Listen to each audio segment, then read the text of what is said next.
শুধু আপনাদেরকে হেডস দিতে চাই, সেটা হচ্ছে যে নারী সংস্কার কমিশনের প্রতিবেদন নিয়ে আলোচনা করবেন হযরত ওলামায়ে কেরাম আলোচকবৃন্দ আছেন।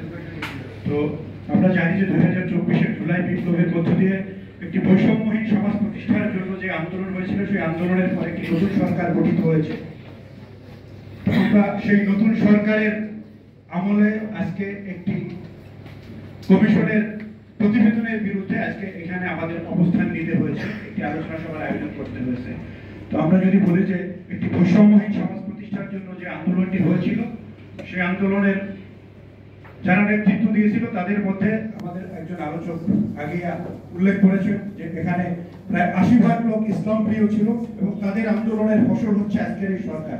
কিন্তু আজকে আমরা এখনো বৈষম্যের শিকার। এটি যদি বলি, শুধু এখন নয়, আজকে এদেশের সবচেয়ে বেশি বৈষম্যের শিকার হচ্ছে দেশের ইসলাম প্রিয় মানুষ ওলামায়ে কেরাম, এবং তার প্রমাণ আজকেও।